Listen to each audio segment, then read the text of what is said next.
What is Maki and how does it work? Why is Mihawk 100% confirmed to be Holy Knight? And is Emu still holding back against Loki in Elbaf? Hey everyone, this is Motion and today we'll be talking about everything related to Maki, Mihawk and why is Emu still holding back in Elbaf. But before we move on to the video, be sure to like this video, share this video with your fellow One Piece and anime fans, subscribe to our channel Motion, that really helps us out. And now with the self-promotion out of the way, let's get back into the main video. So let's now talk about Maki. What really is Maki? So before Emu was introduced, there was nothing like Maki. It was genuinely a new term that was introduced in 1180 by Emu, and it was genuinely considered to be a variant of Haki, or something that is completely opposite or related to Haki. And many people even pointed out that Maki could be something that Emu is just telling the name wrong for Haki, or for Emu it is Maki, for everyone else it is Haki. But in the last chapter 1181, it is also being confirmed that Maki runs everywhere in the world, in the environment, and that really gives us a hint about what Maki is and its true nature. So you see in another anime, that is Naruto, one of the most famous anime of all time, and you should also know that Eiichiro Oda and Naruto's creator Kishimoto are really good friends. So it is a thing in Naruto that is Sage Mode, which is pretty similar to what Maki is being portrayed as at this moment. Everyone in Naruto had chakra. Your body is consisting of chakra, but if you want to reach Sage Mode, you have to also use the natural energy from your surroundings. So that is what the main concept of Sage Mode is, using the natural energy from your surroundings. And if you look at Maki and what Emu said, it is pretty similar. He is just saying that hey, Maki runs through everywhere in this world, aka it is in the environment. And if you want to use Maki, you have to use something like a Sage Mode in One Piece. Why I'm tilting towards Maki being something sort or something really close to Sage Mode and not something really close to Haki? Because you see, I do think Emu has conquered Haki. That is almost confirmed, right? Like, it is confirmed that he has conquered Haki. Before we knew about anything, we saw the clash between Emu and Loki. Emu used his Omen attack, Loki just swings Ragni towards him, and the impact it creates, and there is no contact between the attacks being hitting each other or hitting anything. There is definitely no contact in that panel, and the impact it creates, there are red lightning bolts everywhere that indicates that it is Conqueror's Haki. A Conqueror Haki clash that is even bigger than Roger and Whitebeard. Keep that in mind, because the scale of Emu and Loki is pretty big compared to someone like Roger or Whitebeard at this point of time. So again, Roger fans, I'm really sorry, but Emu and Loki's clash is potentially at least a few times bigger than both Whitebeard and Roger's clash. But that's not the point. I think Emu in that clash really showed that hey, I do have Conqueror's Haki, and the thing Maki, it is pretty different. And he also tells everything under his Maki umbrella. Let me explain it a bit more clearly. If you consider Maki to be a company, then a company do has a lot of sections, and Emu is currently pursuing it like this, that every attack Emu uses, he just says that it is under the Maki umbrella, so it is under the Maki company. So every attack Emu uses is potentially a department in the Maki company that Emu uses. So Maki is genuinely the main idea or concept of his power, and everything that he uses falls under the umbrella of Maki. And he have Conqueror's Haki that is not related to Maki, that is from his willpower. Because again, in my last analysis video of chapter 1181, I did said that Emu would be a terrifying opponent if his ideology is something like hey, I am the victim of this world and I should be the hero of this world. Whatever I am doing in this world is something to really improve this whole world.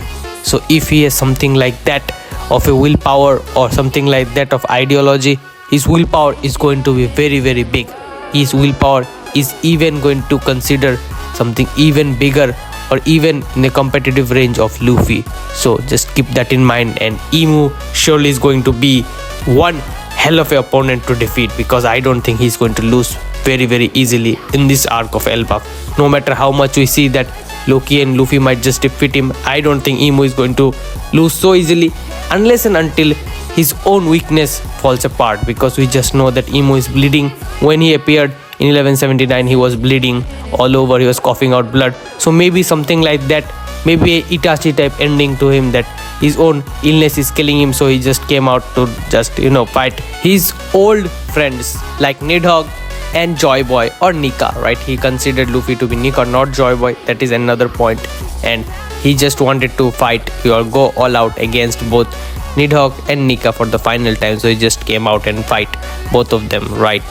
Just like how Itachi did against Sasuke. He wanted Sasuke to gain even more confidence, so he just died in front of Sasuke to just make him feel that, hey, what you wanted to achieve in order to kill me, you got that. So you are currently at the peak of your strength.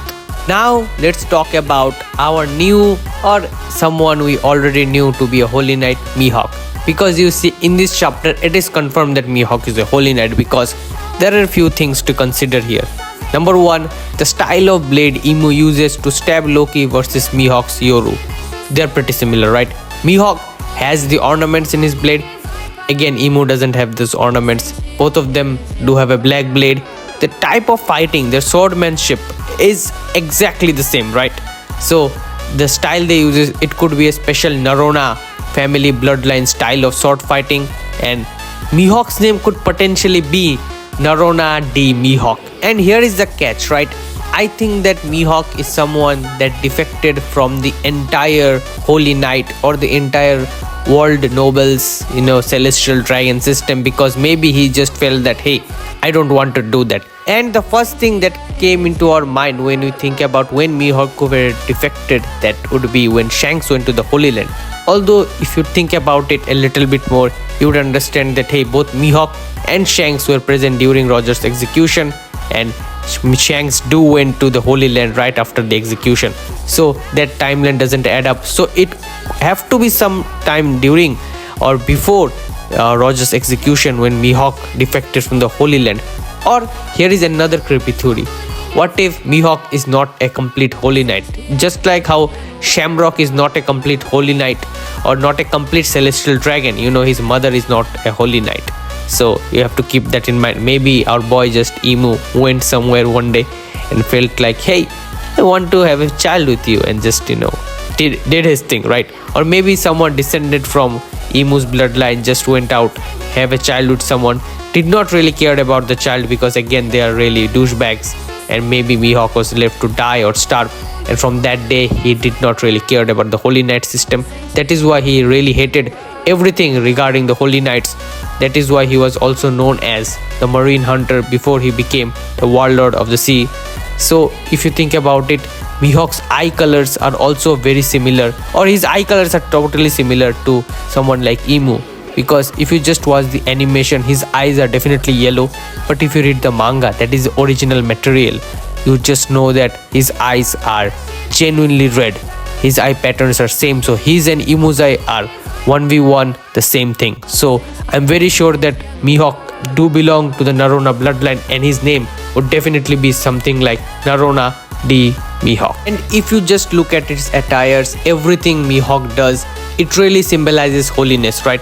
Mihawk also have a cross around his neck, so that really symbolizes how Mihawk really thinks about holiness, and everything related to him just stems towards holiness. So him being a Holy Knight, or him being someone who could have been a Holy Knight, really makes a lot of sense. And again, there are a lot of inconsistency during Mihawk, or for Mihawk and his timeline. So let's just see where it goes, because our boy Mihawk again has not shown anything. The only person that has not shown anything or not have any other screen time rather than looking at different directions, that is Dragon, and after Dragon it is Mihawk. So we might just not know at this moment what Mihawk's story is, but he's definitely related to Imu, and his name is definitely going to be Nerona D Mihawk. Yes, Mihawk is going to be another D clan descendant, so just keep that in mind. But for this video, it is it. I hope you guys like this video. If you guys watched till the end, be sure to like this video, share this video to your fellow One Piece and anime fans, subscribe to our channel, any emotion that really helps us out. And with that out of the way, I'm out. Peace.